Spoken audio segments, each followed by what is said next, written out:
The blade came out of nowhere, and Abraham Dawson moved before he had time to think about why. One heartbeat, there was only the ordinary noise of the trading hall at Ashford crossing, the clink of iron weights on the scales, the low murmur of humans and orcs haggling over hide and ore, the smell of tallow smoke and river mud. The next, a man in a dun coat lunged from behind a stack of grain sacks with a skinning knife bared, and the only thing standing between that knife and Bagrak Ironhide's throat was 6 feet of empty air. Abraham closed that distance in 2 strides and threw his own body into it. The knife caught him across the forearm instead of her neck. Pain went up his arm like a struck bell, hot and ringing, and he heard Bagrak's roar somewhere above him as she seized the attacker by the collar and slammed him down onto the trading table hard enough to crack the wood. Coins scattered. A scale toppled. Somebody screamed. Abraham was on the floor with his own blood running warm between his fingers, and the last thing he saw before the hall dissolved into shouting bodies was Bagrak Ironhide's face, twisted not with triumph, but with something far more startled, fear, maybe, though he would spend a long time afterward not quite believing that word could apply to her. That was the day everything between them changed. But to understand how a blacksmith with a bad war behind him ended up bleeding on the floor of a border market for an orc woman who had never asked for his protection, you had to go back to the spring, when the grass on the Silverrun Flats was still green and nobody in Ashford Crossing had yet spoken the word treaty like it might break in their mouths. Ashford Crossing sat where the trade road forked and the river ran shallow enough to wade, and for 3 generations it had been the one place where human coin and orc iron changed hands without swords following close behind. It was not quite a town and not quite a camp, a huddle of stone-footed buildings on the human side of the ford, hide tents and timber longhouses on the orc side, and between them a wide market square of packed earth, where merchants from both peoples set their stalls each morning under a truce older than most of the men who guarded it. Abraham Dawson had come to the crossing 4 years earlier with a discharge paper, a bad shoulder, and no wish to ever again hold a weapon meant for a man's chest instead of a plow. He had fought in the Redwater War when he was young enough to think glory was a real thing you could hold, and he had come out the other side of 3 winters of campaign with enough memory of dying men to last him the rest of his life. What he wanted now was simple: a forge, a roof, quiet evenings.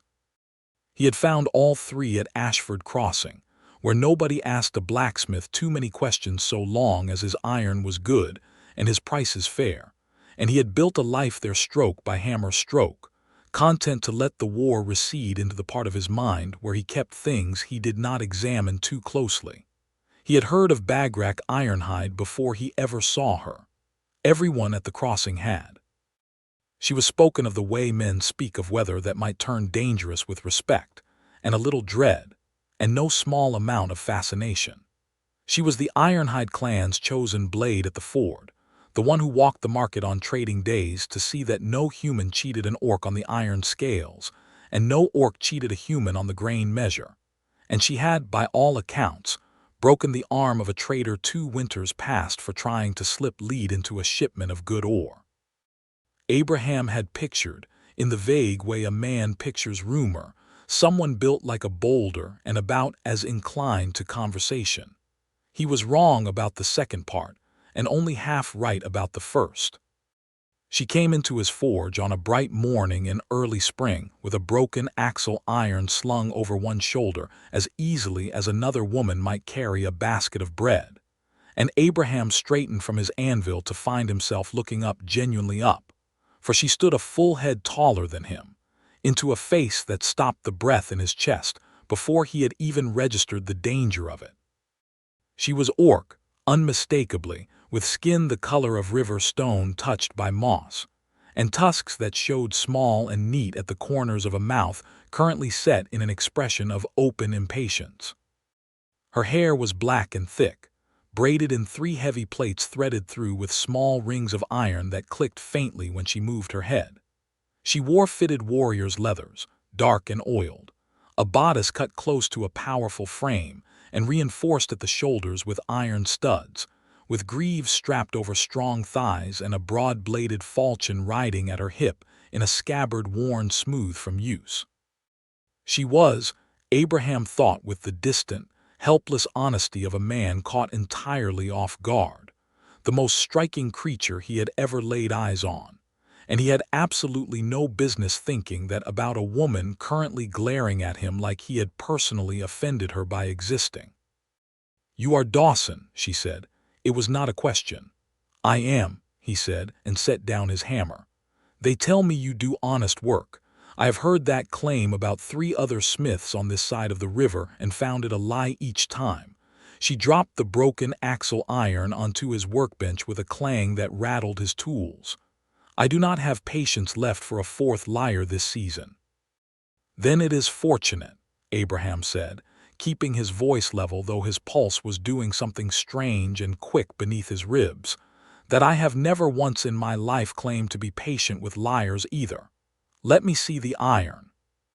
She watched him with a narrow, assessing look while he turned the broken piece over in his hands, running his thumb along the fracture. It was clean work gone wrong from stress, not poor casting, and he told her so. "This wasn't bad iron," he said. "This was overloaded. What were you hauling?" "Grain for the winter stores. Twice what the cart was built to carry, because your Reeve Hale's mill would not release the 2nd wagon in time, and we needed it before the passes closed." Something flickered across her face, quick as a shadow, not quite an apology, but an acknowledgement that the fault was not entirely his people's to bear either. "It is not the iron I am angry at." "No," Abraham agreed. "Sounds like you're angry at the whole world today." She looked at him for a long moment, and then, astonishingly, one corner of her mouth curved, not quite a smile, but its close cousin. "The whole world has earned it lately." He fixed the axle iron while she stood at his forge and watched, arms crossed, radiating an impatience that somehow did not translate into any actual hurry to leave. They talked while he worked, about the grain shortage, about the mill schedule, about the price of ore that season, and Abraham found with some surprise that he was enjoying himself more than he had in longer than he cared to admit. She argued every point he made, sharp and quick and utterly unwilling to concede ground even when he was plainly right, and he found he liked arguing with her more than he had ever liked agreeing with anyone. "You undercharge," she told him when he named his price for the repair. "I charge what the work is worth. You charge what a man too soft-hearted to bargain thinks the work is worth. There is a difference." She dropped a small iron ingot on his bench, worth easily twice what he had asked. "Ironhide clan does not take charity from soft-hearted blacksmiths. That's not charity, that's overpayment, and I don't want it. Take it or I will consider the debt unsettled and come back tomorrow to argue about it further." Abraham looked at her, at the challenge glinting plain and deliberate in her dark eyes, and felt something in his chest turn over slow and warm despite every instinct telling him this woman was trouble he had no business courting. "Well," he said, pocketing the ingot with as much dignity as he could manage, "far be it from me to deny Ashford crossing another day of your argument." She laughed, a short, surprised bark of sound, as if she had not expected to, and left without another word. But she was back within the week with another excuse, and again the week after that, and by the time the grass on the flats had gone from green to gold-tipped under the long spring light, half the market had noticed that the Ironhide clan's blade at the forge spent a great deal of time at the human smithy for a woman who claimed to have no patience for humans at all. It should have stayed there, banter over an anvil, an easy friction that warmed something in both of them neither was ready to name. But the Silverrun Flats had never belonged easily to anyone, and that spring the old argument over who held the grazing rights along the river bend curdled into something with teeth. The flats were good land, wide and green, threaded with the kind of grass that fattened cattle and goats alike, and both the Ironhide clan and the human ranchers who had settled the crossing's outskirts had grazed there for longer than the treaty had bothered to make explicit. It had never mattered much while there was grass enough for both herds. But 2 dry winters had thinned the range, and a rancher named Silas Crane, who held a council seat in Ashford Crossing and coin enough to matter more than his seat should have allowed, had begun fencing sections of the flats that the Ironhide clan considered theirs by 3 generations of use. Abraham heard the shouting before he saw the smoke. It was a night in early summer, warm and still, and he woke to the copper smell of burning and the distant clamor of voices carrying across the river flat. By the time he had pulled on his boots and run the half-mile to the ford, the fire was already dying, not a great blaze, but enough. Someone had put torches to the Ironhide clan's boundary markers along the flats, old iron-tipped posts that had stood since before Abraham was born, and driven a dozen goats over the gorge edge in the dark to die on the rocks below. An orc herder, an old woman named Ura, who Abraham knew by sight from the market, lay on the trampled grass with a gash across her scalp where someone had struck her down when she tried to stop them. Bagrak was already there when he arrived, kneeling beside Ura with her hands pressed hard against the wound, her face carved from something harder than stone. When she looked up and saw Abraham running toward her across the dark field, something crossed her expression that he would think about for a long time afterward, not surprised that he had come, but something closer to recognition, as if some part of her had already begun to expect it of him. "Help me bind this," she said, and he dropped to his knees in the grass beside her without a word, tearing a strip from his own shirt. Ura lived. That was the only mercy the night gave them. By dawn the whole crossing knew what had happened, and by mid-morning the market square that had always been neutral ground was a knot of shouting men and grim-faced orcs, and Silas Crane stood on the steps of the trading hall denying any knowledge of the raiders, even as half the town suspected, correctly, that the men who had ridden out that night rode for his ranch. "There will be war before the month turns," Bagrak said to Abraham that evening, standing in the doorway of his forge with her arms crossed and her jaw tight enough to ache. "My chief has held the young ones back twice already. She will not hold them a third time." "There's an old treaty clause," Abraham said slowly. He had heard it spoken of once, years back, from an old sergeant who'd served through the last border war. Trial of Iron, they called it. A single combat between chosen champions to settle a land dispute without dragging both sides into full war. I didn't think anyone still honored it. Bagrak went very still. "My chief has spoken of it. I did not think a human blacksmith would know the words." "I was a soldier before I was a smith," he said quietly. "I know more of old treaties than I'd like." She looked at him for a long moment, something working behind her dark eyes, and then she said, in a voice gone lower and more careful than he had heard from her before, "If it comes to that, my chief will name a champion. I believe she means to name me." "You believe?" "I know," she admitted. "I'm the strongest blade in the clan who still wants peace enough to fight for it instead of simply riding to war. That makes me useful to her in a way I am not certain I want to be useful." Abraham studied her, the tension in her shoulders, the way her hand kept drifting to the hilt of the falchion at her hip as if for reassurance, and felt something protective and fierce rise in him that startled him with its strength. "Then I hope your chief chooses wisely," he said, "because I think you're the only person on either side of this river with sense enough left to make peace mean something." Bagrak's gaze flicked to him, sharp and searching, and for a moment the air between them went taut with something neither of them named.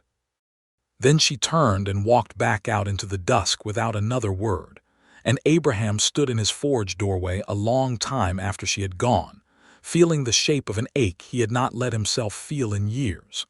Reeve Corwin Hale called the treaty within the week. Ashford Crossing's council met with the Ironhide clan's elders in the old trading hall, the same stone-walled building where market disputes had been settled peaceably for 3 generations. And by torchlight and grudging agreement on both sides, the trial of iron was invoked. A single combat, champion against champion, to settle the claim to the Silverrun Flats once and for all, witnessed by both peoples, binding on both peoples, no further blood to follow regardless of outcome. Chief Draga Ironhide named Bagrak as her champion before the assembled hall, and Bagrak rose from her seat among the clan elders with her chin high and her hand already resting on her sword hilt. And Abraham, standing near the back of the crowd where he had come only to listen, felt his heart lodge somewhere up near his throat. Silas Crane, for his part, smiled thinly from his council seat and announced that the ranchers' side would name their own champion within the week. A mercenary swordsman, he said, already engaged and paid, a man named Garrick Hollies with a reputation for duels won across 3 provinces. Abraham had heard the name before.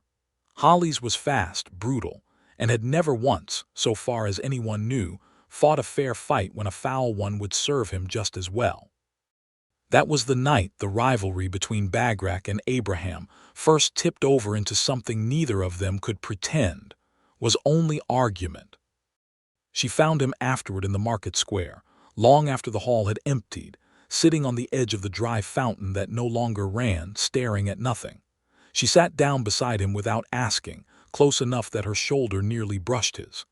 "You are worried," she said. "I've seen Hollies fight. 2 years back in Belhaven before I came here. He gutted a man in front of a cheering crowd and collected his winnings before the fellow had stopped twitching." Abraham rubbed a hand over his jaw. "You should know what you're facing." "I know what I am facing. I have faced worse and still stand here arguing with a blacksmith about it." But there was no real bite in it, only a tiredness she rarely let show. "Does it trouble you so much, Dawson, that I might lose?" "It troubles me that you might die," he said, and the honesty of it surprised them both. "It troubles me more than it has any right to, given how short a time I've known you and how much of that time you've spent insulting my prices." Bagrak turned to look at him fully then, her dark eyes catching the last of the torchlight from the hall behind them, and something in her face softened in a way he had never seen it soften before, not for him, not for anyone as far as he had witnessed. "No one worries for me," she said quietly. "Not like that. My clan trusts my blade. My chief trusts my judgment. But no one has looked at me the way you are looking at me now, human, as if the thought of losing me costs you something." "It would cost me plenty," Abraham said, low. "More than I know what to do with, honestly."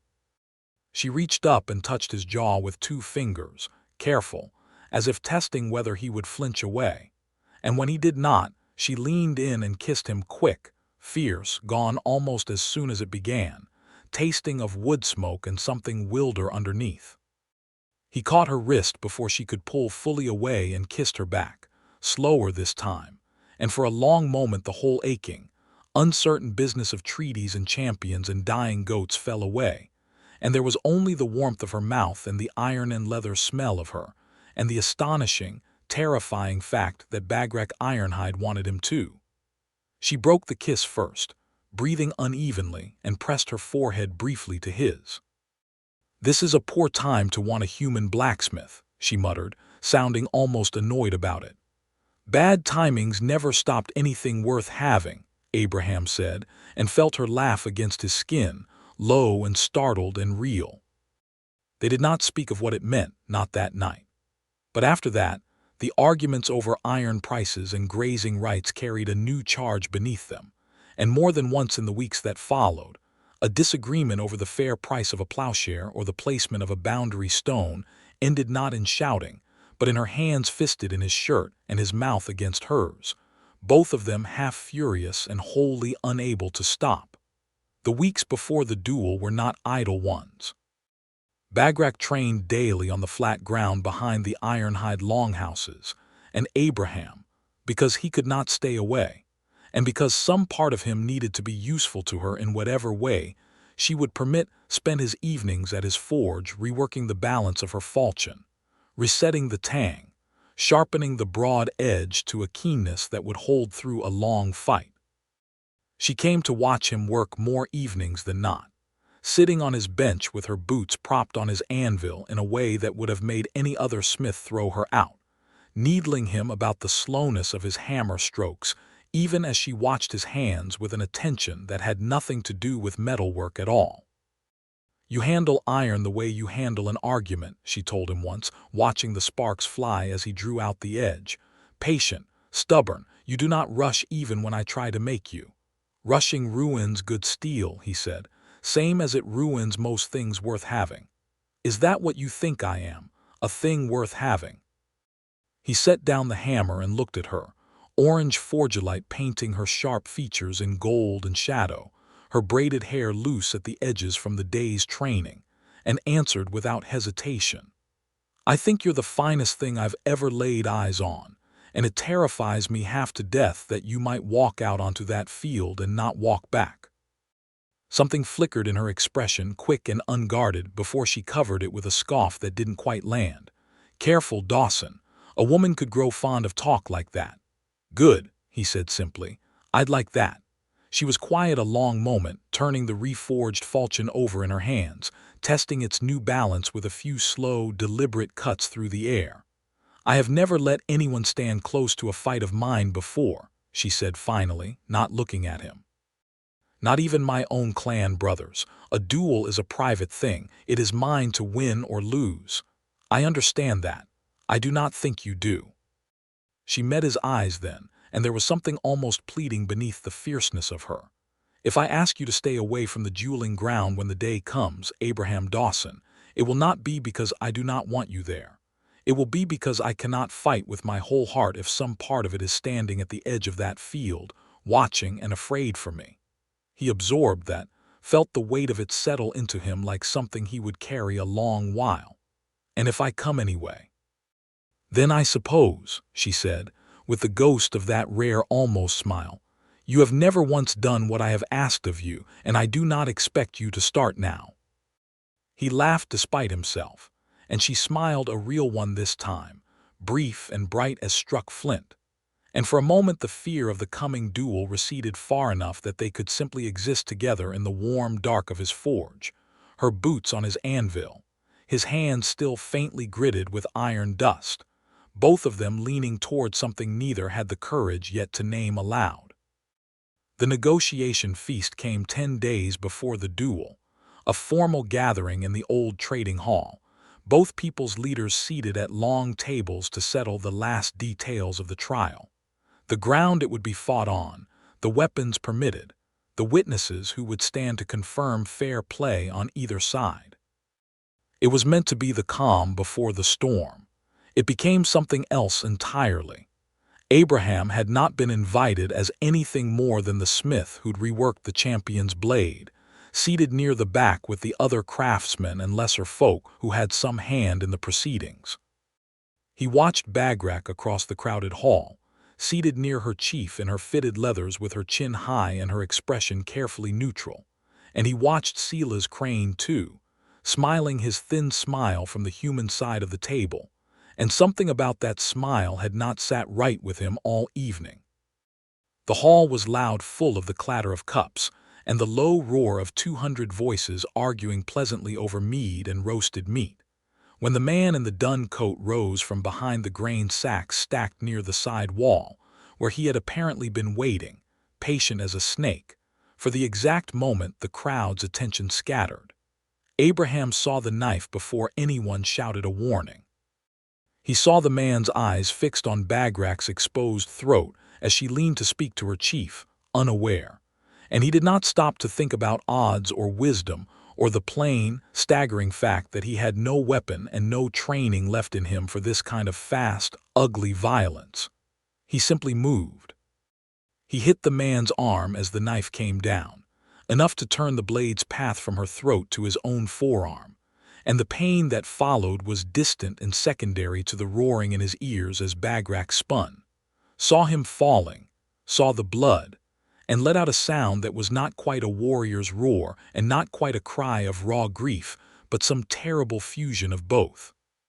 She had the assassin's collar in one fist before he could recover his balance, and she drove him down onto the trading table with enough force to splinter the wood, iron weights and coin scattering across the floor in a bright, clattering rain.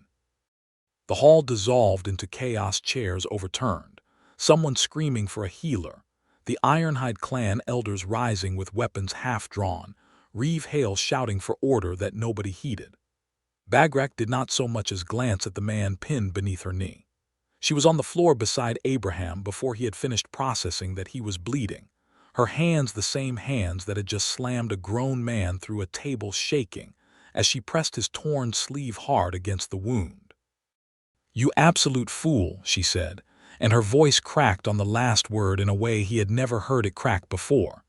"You absolute, reckless fool, that blade was not meant for you." "I know," he managed, through teeth gritted against the pain. "Seemed the thing to do anyway. You could have died, for me, over a knife not even meant for your throat." Bagrak. He caught her wrist with his good hand, forcing her to still, forcing her dark eyes to meet his through the chaos still churning around them. "I'd do it again. Don't waste breath being angry with me for it." She stared at him, and something in her face broke open entirely. The fierce, guarded armor she wore even in her gentlest moments cracking to show. Just for an instant, the raw terror of a woman who had almost watched someone she loved bleed out on a stone floor for her sake. Then the healers arrived, and Reeve Hale was shouting for guards to seize the assassin and question him, and the moment closed over again. But Abraham had seen it, and he did not think he would ever forget it. The knife man, once questioned, gave up Silas Crane's name before the night was through, though Crane himself denied all knowledge with the same thin, practiced smile, and no proof solid enough to hang a councilman surfaced before the duel date arrived regardless.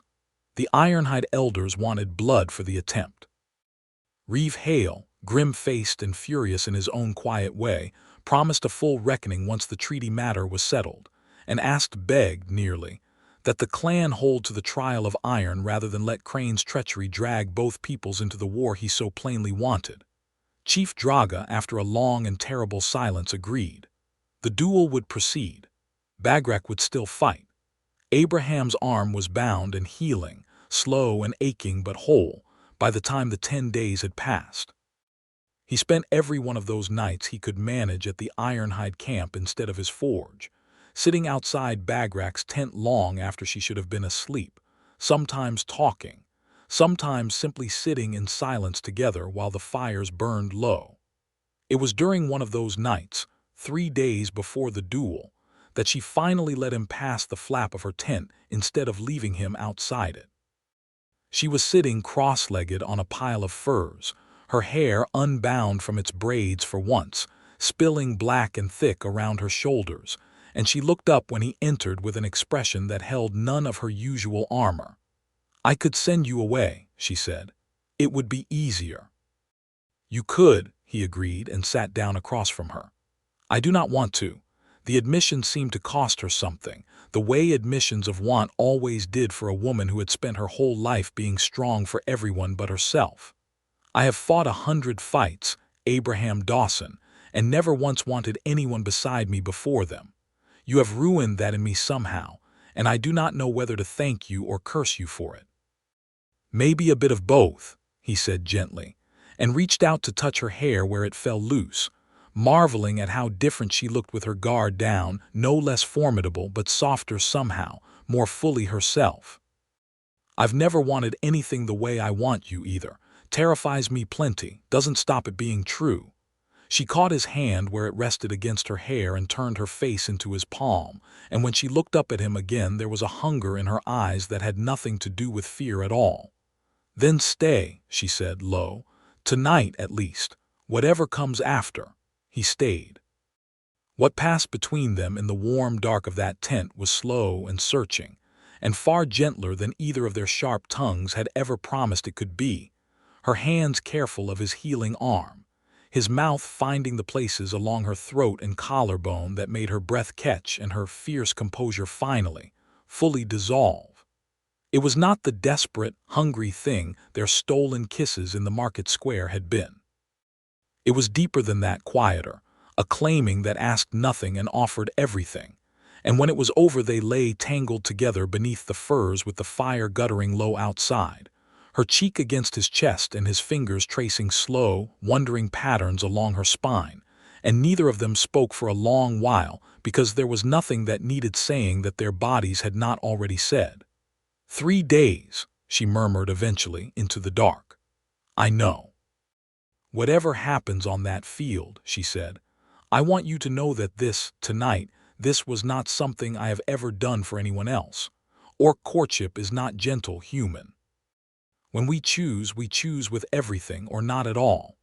"Good," Abraham said quietly, pressing a kiss to her temple, "because I chose the moment I saw you standing in my forge, threatening to come back and argue with me about it." She laughed against his chest, low and warm, and for that one night at least, the coming storm felt very far away. The morning of the duel arrived gray and close, thunderheads building slow over the western ridges, and the whole population of Ashford Crossing and the Ironhide camp turned out along the wide flat ground beside the river to watch the trial that would decide the fate of the Silverrun Flats without a single further drop of blood beyond what the champions themselves would spend. Bagrak had told him, the night before, in a voice that allowed no argument, that she did not want him at the field.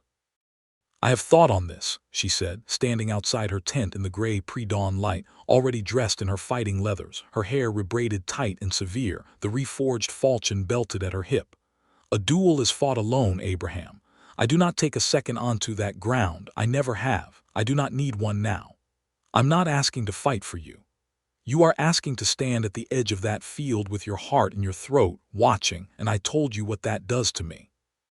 I need my whole mind on Holly's blade, not divided worrying whether you are safe in the crowd after what happened in that hall. Stay at the forge. Stay away from this. I will come to you when it is finished, one way or another." Her jaw was set immovable, and there was something almost pleading beneath the command of it. "Please, Dawson, this once, do as I ask." He had looked at her a long moment, at the fear she would not name riding just beneath her fierce composure, and he had said quietly, "I understand why you're asking. Then you will stay away." "I never said that." He had reached for her hand, and she had let him take it, though her jaw stayed tight. "I can't promise you I'll stay home, Bagrak. I won't lie to you and say I will just to make this parting easier. But I can promise you I won't get in your way. I won't distract you. I'll be there whether you send me or not, because I don't know how to be anywhere else while you're fighting for your life, and I'd rather you be angry with me alive than have me obedient somewhere else while something happens to you that I could have stopped." She had pulled her hand free, and for a moment he thought he had ruined it, ruined the fragile new thing between them with his stubbornness. But she only shook her head slowly, something exasperated and helpless, and beneath it, unmistakably fond, crossing her sharp features. "You are the most impossible man I have ever known," she said. "I've been told." "If you come," she said, turning to walk toward the dueling ground in the gray light, "do not expect me to send you home again.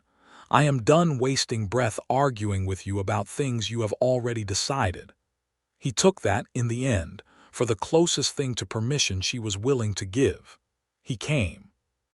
He stood at the very edge of the crowd, near the front where the Ironhide clan had gathered on one side of the roped-off dueling ground, and the humans of Ashford Crossing on the other, Reeve Hale and the assembled council watching grim-faced from a raised platform, Sela's Crane among them wearing an expression of careful, practiced calm that did not reach his eyes. Bagrak stood at the center of the field already, falchion in hand, her braided hair catching what little gray light broke through the thunderheads, and when her gaze swept the crowd and found him standing there, exactly where she had told him not to be, something passed across her face that was not anger at all. It was relief. Raw, unguarded, and gone in an instant behind the mask of readiness she needed for the fight ahead, but Abraham saw it, and it steadied something in his chest that had been shaking since dawn. She did not send him away. She held his gaze one long moment across the crowded field, and then gave the smallest, sharpest nod, an acknowledgement, an acceptance, a claiming as clear as any words could have made it before Garrick Holly strode onto the field from the human side, sword already drawn, grinning the easy grin of a man who had never once lost a duel and did not intend to start now. The two champions circled each other under the darkening sky, and the whole gathered crowd fell into a silence so complete that Abraham could hear his own heartbeat pounding in his ears. Holly's was faster than his broad frame suggested, and every bit as vicious as his reputation promised. He came in hard and low in the opening exchange, blade seeking Bagrak's thigh, and she turned it aside with an economy of motion that spoke of years of hard-won skill, her falchion ringing against his steel. They traded blows across the wet grass, back and forth, neither gaining clear ground. The crowds held breath, breaking now and then into gasps as a strike came close or a parry rang loud enough to carry. It was perhaps 10 minutes into the fight, both combatants breathing hard, blood already welling from a shallow cut along Bagrak's forearm, where Holly's blade had found her guard too slow once, that Abraham's gaze, never quite leaving her for more than a heartbeat, caught movement at the far tree line beyond the human side of the field.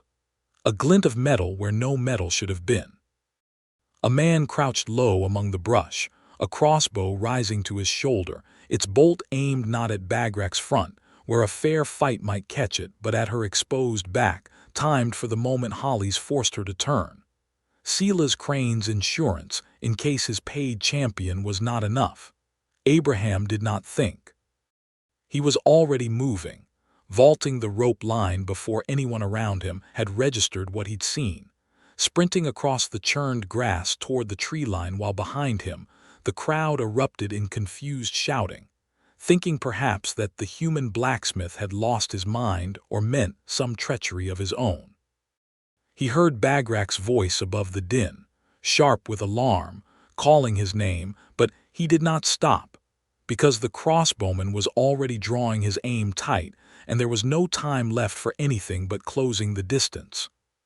He hit the man's shoulder just as the bolt released, driving the shot wide into the dirt instead of into Bagrak Ironhide's spine, and the two of them went down together in the wet grass in a tangle of limbs, Abraham's bad arm screaming where the man's elbow caught his healing wound, but he held on, wrestling the crossbow away and pinning the man face down until two of the Ironhide clan's own warriors reached them and dragged the would-be assassin off toward the platform where Reeve Hale stood white-faced with fury. By the time Abraham looked back to the field, breathless and bleeding again, faintly from his reopened wound, the fight had stopped entirely, Holly's frozen mid-stance, staring at the commotion at the tree line and Bagrak standing utterly still in the center of the field, her falchion lowered, her chest heaving, staring at Abraham across the distance with an expression he would remember for the rest of his life. "That," Reeve Hale's voice rang out across the sudden hush, cold with a fury that carried clear to every corner of the gathered crowd, "is the second attempt on this champion's life in a fortnight, and I think we all know now whose coin bought both of them." Silas Crane's careful composure finally cracked. He rose from his council seat, sputtering denial, but the crowd around him had already begun to turn, the same townsfolk who had stood beside him at council meetings now stepping back, faces hard with disgust, and two of the Reeve's own guards were already moving to take him by the arms before he could finish his second sentence of protest. It would be examined properly, later, with witnesses and proof. The crossbowman, once questioned, gave up everything, same as the knife man before him.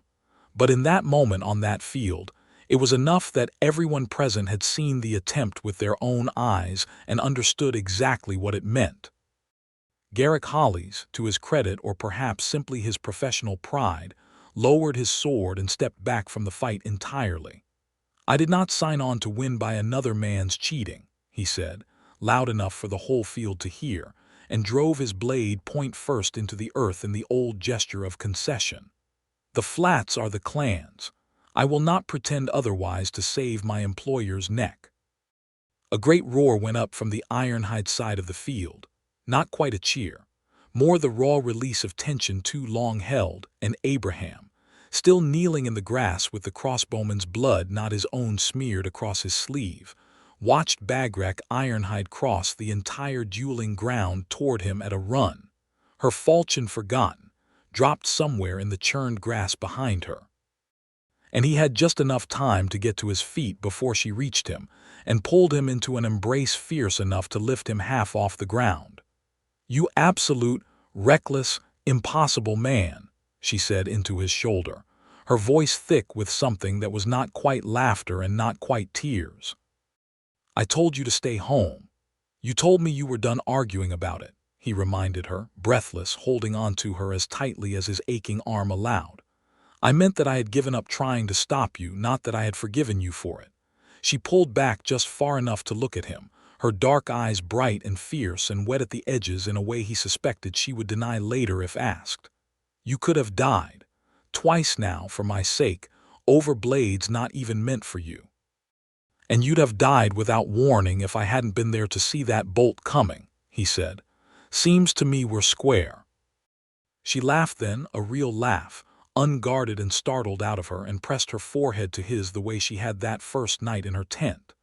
"I did not send you home," she said quietly, as if testing the words, as if only now understanding the full weight of what she had done by not doing so.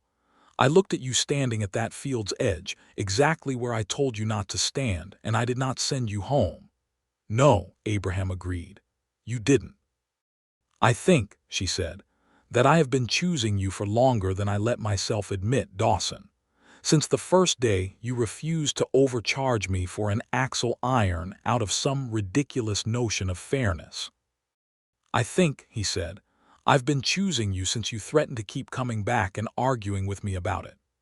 Rain began to fall then, cold and sudden, the thunderheads finally breaking open over the field, and the crowd began to scatter for shelter, the day's tension dissolving into the ordinary business of a storm. But Bagrak and Abraham stood where they were a moment longer, soaked and bloodied and entirely unbothered by either, simply holding onto each other in the middle of the field where a war had nearly started and instead had ended. The days that followed the duel were not quiet ones. There was too much to settle for that. Silas Crane was stripped of his council seat, and his lands along the flats forfeited entirely to the Ironhide clan's grazing rights by the old treaty's own binding terms. A fitting irony that Reeve Hale did not fail to point out to him, as he was marched out of Ashford crossing under guard, bound for a magistrate in the nearest walled town to answer for 2 attempted murders, and a betrayal of the treaty he'd sworn to honor as councilman. The crossbowman and the knifeman both gave testimony enough to see him held for trial, and the last Abraham heard of Silas Crane, he was awaiting judgment in a cell 3 days' ride from the crossing, his ranch already being parceled out among honest settlers who had no interest in stolen grazing land bought with blood.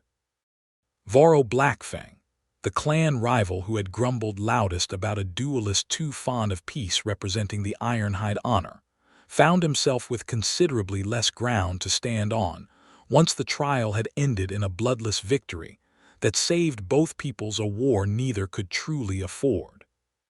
He never became a friend to Abraham exactly, but he stopped grumbling, and that, at Ashford Crossing, counted for something close to peace. Chief Draga Ironhide held a great gathering 3 nights after the duel, on the very field where it had been fought, to formally close the treaty and mark the flats as settled. And it was there, beneath torchlight and a clear sky finally scrubbed clean of storm cloud, that Bagrak took Abraham's hand in front of both her clan and the gathered folk of Ashford Crossing and pressed into his palm a narrow band of iron, worked with the small, careful marks of Ironhide craft. "Among my people," she said, loud enough for the gathering to hear, her voice steady though her eyes were not. "When a warrior chooses to bind her fate to another's, she does not ask permission of anyone but the one she has chosen. I am asking you now, Abraham Dawson, in front of my clan and yours, because you have never once let me fight anything alone that mattered, and I find I no longer wish to try." Abraham closed his hand around the iron band, feeling its weight, feeling the weight of everything it meant. A claiming, an offering, the whole fierce and guarded heart of her laid open for him to hold. "Bagrak Ironhide," he said, and his voice was not quite steady either, You told me you didn't need a second in that duel. You were right. You never needed anyone to fight your battles for you. But I hope you'll let me stand beside you and everyone that comes after, because I don't want to be anywhere else for as long as you'll have me." "Forever, then," she said, fierce and certain, "since you are too stubborn to be sent home regardless." He laughed, and she kissed him in front of the entire gathered crowd of both peoples, iron and coin, human and orc, and neither of them cared in the slightest who was watching. They were married by Ironhide custom within the month, a ceremony held not in the trading hall but out on the flats themselves, beneath open sky, with both the clan's elders and Reeve Hale himself standing witness to a bond that had been forged, quite literally, in fire and iron and stubborn refusal to let go.